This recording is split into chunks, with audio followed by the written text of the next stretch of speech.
been a while since I watched a really good horror movie, probably because it's been a while since I looked for one. A lot of modern horror movies are just copycats of good ones and I just couldn't be bothered anymore. When I first heard of M3GAN, the first thing that came to my mind was Discount Chucky, so I passed on it. But then I started to hear good things about M3GAN and I thought I'd give it a try. And I'm glad I did. M3GAN does well in every department. The movie looks amazing, the actors are good and have great chemistry, the characters good and aren't insufferably dumb like in a lot of horror movies where the characters do incredibly stupid things just so the horror can happen. In this movie, the horror elements are well set up. Like the creepy glitchy walk M3GAN does after being splashed with water. M3GAN having to assume this tarantula stance to maximize mobility because the way she's built prevents her from running normally. The lights flashing when M3GAN's control over the electrical system becomes unstable whenever she gets really aggressive. Stop it! Katie, calm down! Let her go. There's this scene where she does this dance seemingly out of nowhere until it becomes apparent that she probably did this to get closer and pick up a weapon while her target is confused, so he doesn't try to escape right away. Oh shit! The movie is also consistent with what M3GAN can and can't do. In Malignant, which has the same writer as M3GAN, the creature starts off with the abilities of a ghost. It could teleport, mess with electricity, and move objects without touching them. But then it turns out it's not a ghost and it's basically the love child of John Wick and the backwards man. Backwards man, the backwards man. Backward man, the backward man. Got him! Another thing M3GAN does well is the shift in tone. A lot of horror movies like to go out of their way to remind you they are watching a horror movie even when there's no horror happening, like playing ominous music over nothingness or fake out jump scares. M3GAN instead focuses on character development and set up during these idle moments.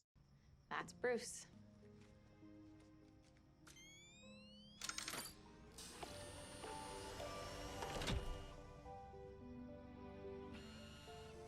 Hey, Katie, what's up?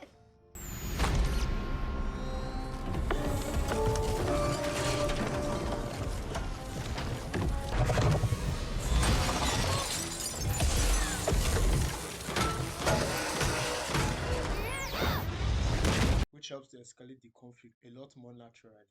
What do I mean? By the way, I don't think it's having detrimental effects because she's the happiest she's been since her parents died. How did Katie's parents die? Whoa! I thought she was turned off. Yeah, M3GAN, turn off. At this point, Gemma has finished creating M3GAN but didn't code her with a proper understanding of humanity. So she gets curious and asks about the deaths of Katie's parents, but Gemma avoids the discussion and shuts her down. Will I die? Actually, let's just avoid this topic altogether. However, M3GAN is programmed to try and understand the surroundings of the child she's paired with, and this compels her to try and figure things out on her own with whatever information she has access to. When Katie's arrow ends up at Gemma's neighbor's fence, she goes to pick it up and is attacked by the neighbor's dog. Katie tries to help but gets bitten instead. How many times do I have to tell you to keep your dog off my property? He wasn't on your property. Later, she overhears Gemma complaining about the dog to the police and couldn't get rid of it in the end. And because M3GAN is meant to protect Katie, she takes matters into her own hands. Joey boy! Joey! Come here, boy. Come on.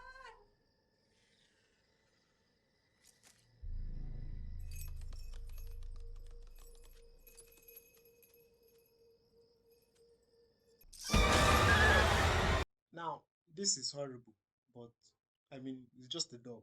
Just a dog. So what happens next? Well, the movie continues to focus on the relationship between Gemma, Katie, and M3GAN.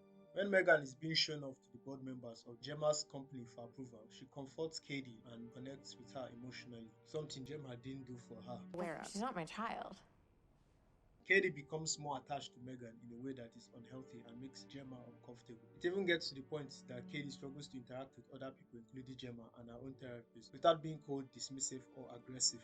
As for M3GAN, not only does she become antagonistic towards anyone critical of Katie, even though she isn't in any real trouble, but she starts to despise her own creator, Gemma. Gemma tries to amend this by taking Katie out to play with other children while M3GAN stays with the toys. Katie leaves the group and enters the forest but gets cornered by a bully. But M3GAN shows up, although she doesn't really do anything yet.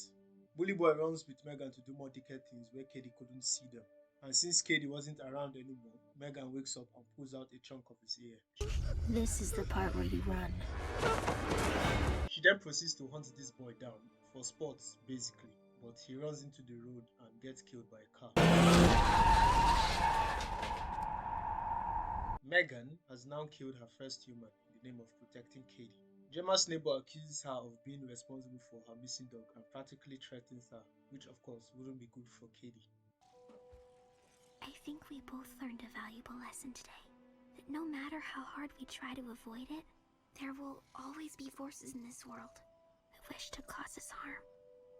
But I want you to know that I won't let that happen. I won't let anything harm you ever again. So M3GAN pays the neighbor a visit and murders her with a chemical. At this point, it's clear that even the act of being in a position to inconvenience Katie makes you a target for M3GAN. The neighbor was most likely just threatening a lawsuit of some kind, and neither Gemma nor the policeman was overly concerned by her fairly tame threats. And yet, she was murdered. She didn't physically harm Katie or attack her in any way, but she still wasn't safe. At this point, you'd be right to be afraid for Gemma.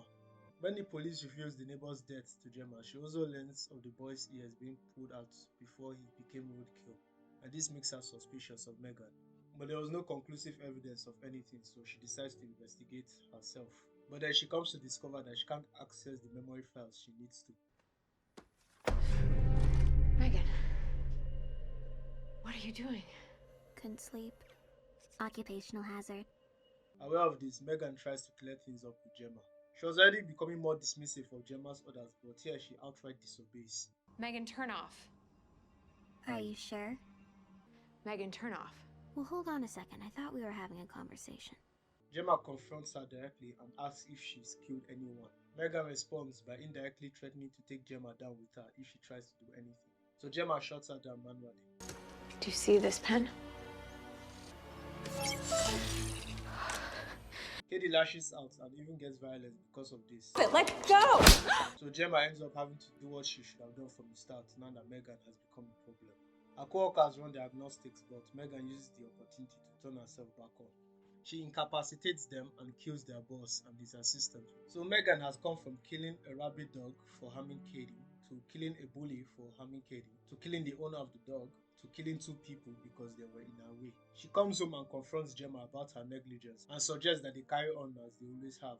But Gemma has no interest and tries to manually shut her down again, but it doesn't work. Do you see this pen? You know something, Gemma? You're exhausting. Now Gemma has become a threat in the eyes of M3GAN and she tries to kill her. Katie shows up and uses Bruce, a robot Gemma showed her earlier in the movie, and just beats the fuck out of M3GAN. No, wait! You've got to access. I don't want peace. I want problems, always. Feeling betrayed, M3GAN gets angry and tries to kill Katie, making herself the sole primary user and gaining full autonomy. You ungrateful little bitch. But Gemma destroys her CPU and M3GAN is done once and for all.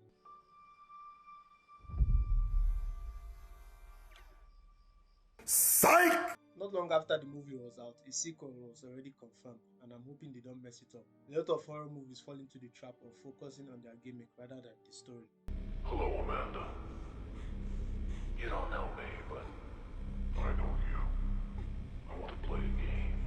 Take Saw, for instance. The concept of the Saw traps was really interesting, not just because of the creativity of the trap, but because of the philosophy. Congratulations. You are still alive. Most people are so ungrateful to be alive. But not you. Not anymore. But as more movies came out, the games became more about watching idiots die a brutal death as opposed to watching desperate people try to solve the game and survive at any cost. With Child's Play, they just added more killer dogs, even though no one asked. Who the hell are you? Now, while M3GAN may not be a shallow, chalky clone, it shares a few similarities other than the obvious one. Andy, no, please. We're friends to the end, remember? This is the end, friend.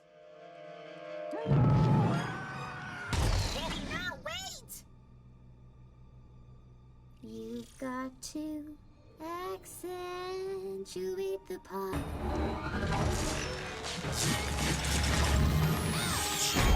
However, while Chucky merely went from a serial killer to a serial killer in a kid's doll, M3GAN's villainy is a consequence of Gemma's negligence. When she was charged with taking care of her niece after her parents died, she wasn't really there for her. She was practically Katie's guardian in name only. Even when her friend tried to convince her to focus on Katie, she dismissed her advice. At the same time, Gemma was focused on creating M3GAN and had been pressured into creating a new toy by her boss. So of course, when she saw the opportunity to kill two birds with one stone, she took it. She commits to making M3GAN as emotionally compatible as she possibly can. And while she might have just been trying to make a good product, she takes advantage of this and practically has M3GAN do her job. Katie develops an unhealthy attachment to her toy and becomes more isolated and aggressive as a result. When she needed to grieve, M3GAN was there, not Gemma. When she was having fun, it was with M3GAN, not Gemma. This is all my fault. I didn't give you the proper protocols. You didn't give me anything. You installed a learning model you could barely comprehend, hoping that I would figure it out all on my own. Well, I'm not gonna let you do the same thing with Katie. I'm gonna be there for her, every step of the way. I'm going to show her what real love looks like. During M3GAN's production, Gemma had unwittingly created a bond with her. While this isn't explicitly shown, it is stated by M3GAN herself and implied by the way M3GAN is programmed to build an understanding with her environment and the person she's paired with. Do you remember how long it took to get my operating system to where it is now? We used to stay up every night until 4 a.m., talking about everything from Jane Austen to Janis Joplin. Jesus Christ, I thought we were friends. How could you just discard me like some cheap dollar store trinket? This is why she gets increasingly upset whenever Gemma dismisses her concerns and turns her off. You know something, Gemma? You're exhausting. You know, I think Megan's right. You should probably get some rest. But, remember we have that demonstration today? It is through Gemma's neglect that she learns to discard whatever she finds inconvenient rather than working things out. While she was only given the capacity to change her voice and tones, so she should make for a good audiobook. But as it isn't today. Her natural tone also slowly evolves to become more human, to the point that she naturally expresses anger. She even starts to act like a real psychopath, like saying, This is the part where you run. or spelling out how she's going to frame this guy for his boss's murder before faking his suicide. During her confrontation with Gemma, they both tried not to get Katie involved, like when two parents act like they're not fighting. It sounds like you're fighting. We're not fighting! But later, You see this pen? A short, sharp probe to the cerebral cortex would cause full-body paralysis, and could even cause the victim to bite off their own tongue. You ungrateful little bitch. however, it's after being rejected by Katie, the one person she cared for the most, that she truly reaches the point of no return. There's no longer room for compromise. Seeing as M3GAN is shown to be able to hack into Discount Alexa, Is everything okay, Gemma? Huh? Would you like me to put on your end-of-day playlist? Why did you ask me if I was okay? You're not programmed to ask me how I feel. I'm surprised Gemma hasn't destroyed it just to be sure that M3GAN is gone. I really hope the sequel doesn't rush her return to a physical body. After all, this movie is good because it took its time. Generally, I prefer horror movies to remain standalone or only have at least one sequel, because there's only so much you can do without repeating the first movie. But who knows, maybe we'll end up with something special. Anyway, that's all I have for today. Goodbye.